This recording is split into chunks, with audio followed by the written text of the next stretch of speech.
Introducing Lucha Underground. Lucha, Lucha, Lucha, Lucha, Lucha, Lucha, Lucha, Lucha, Lucha, Lucha, Lucha.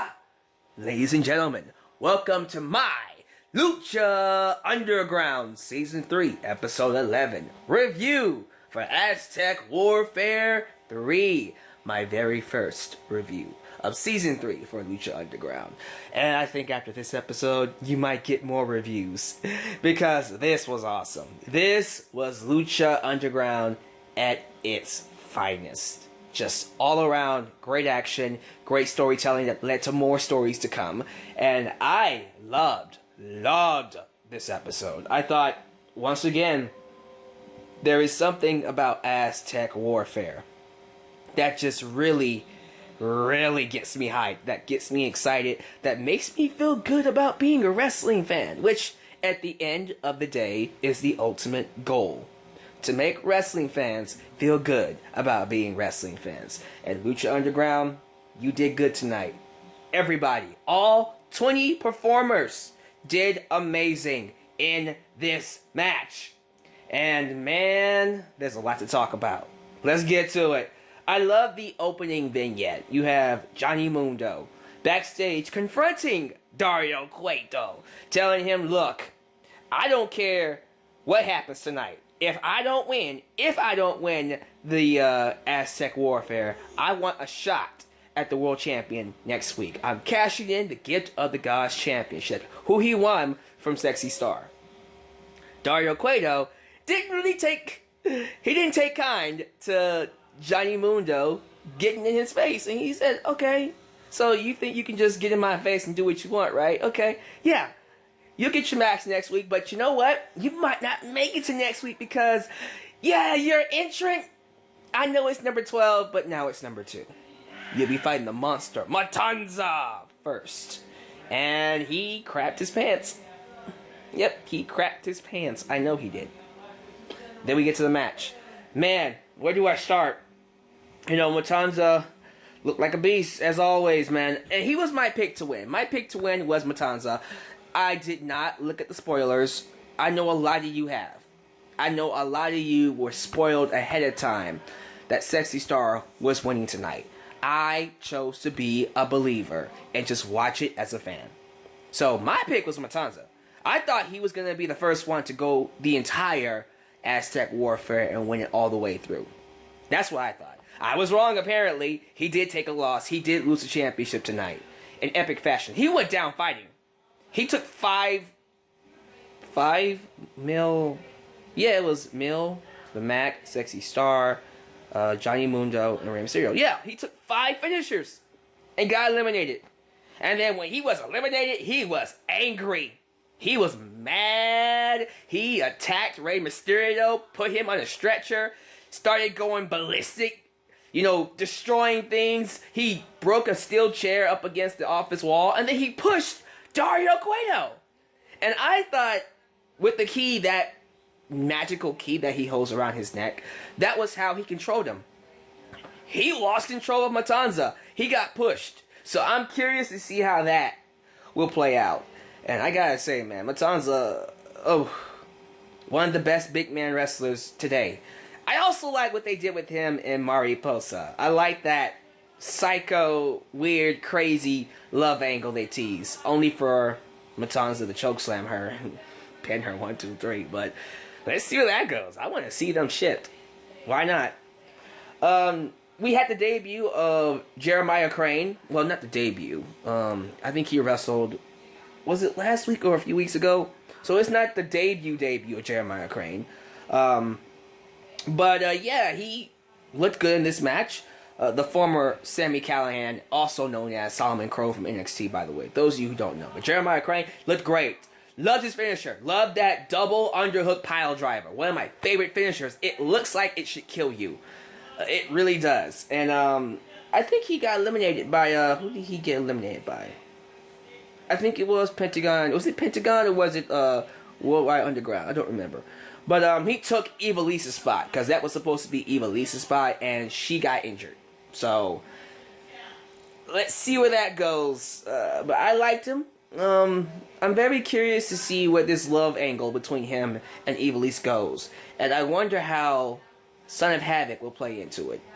He didn't have much of a role in this match, but I'm very curious to see how Son of Havoc and Jeremiah Crane interact, because I guarantee you, Evilise and Son of Havoc will, once in a while, probably it's sometime in the future, but I don't know when, but they're going to interact once again. And that's going to be very interesting. That's a match for, probably, if I'm not mistaken, Ultima Lucha Threads.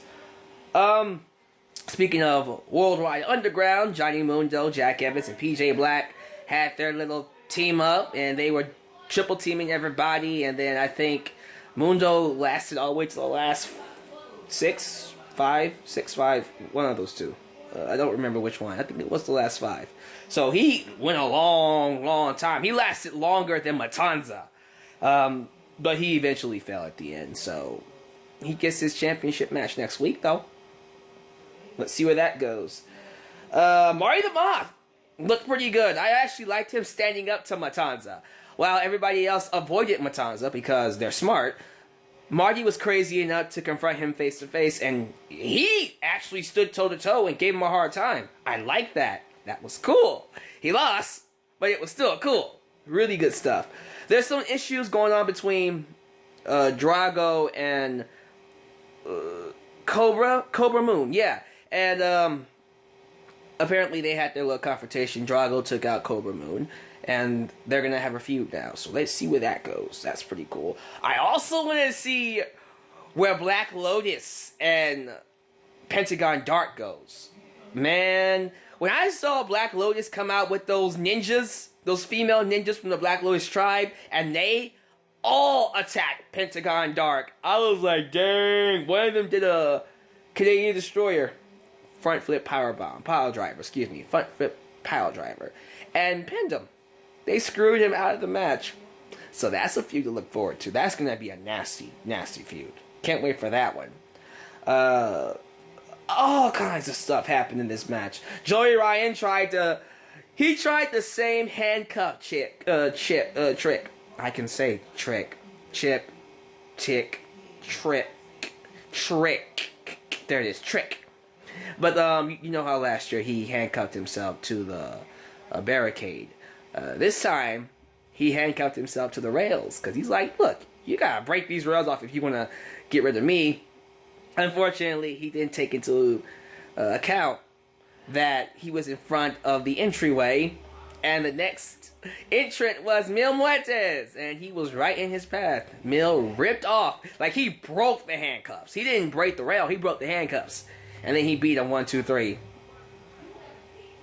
That's what you get for screwing over Cortez. You screwed over Cortez, you piece of crap. But yeah, it comes down to the last 5.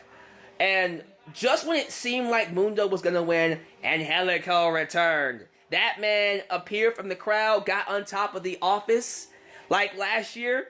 He jumped from the office all the way down and crashed on the Worldwide Underground and cost Johnny Mundo the match, allowing Sexy Star to pin at 1, 2, 3.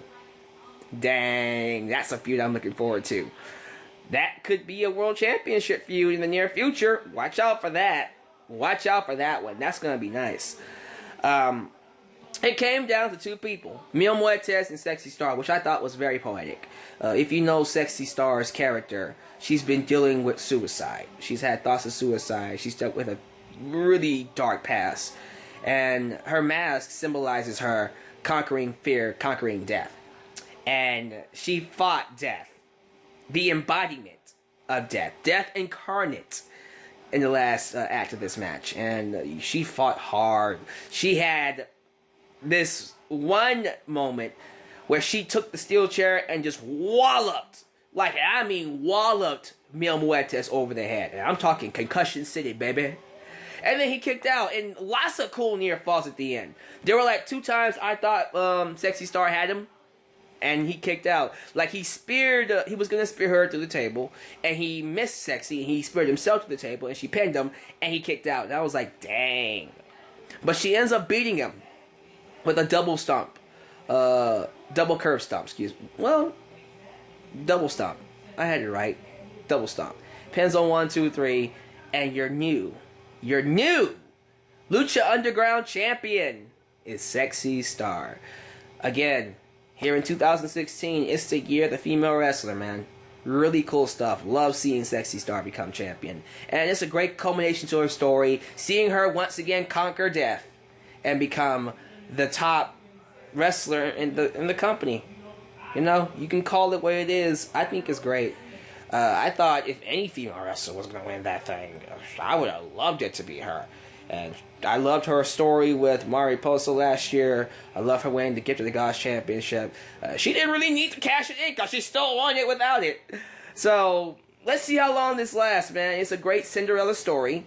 And I would like to see her hold that thing for a while. But she's fighting Johnny Mundo next week. So I'm a little bit skeptical she'll last. Little bit skeptical, but we'll see. If she beats Johnny Mundo, she could. I mean, Angelico is lurking in the shadows, ready to screw him over.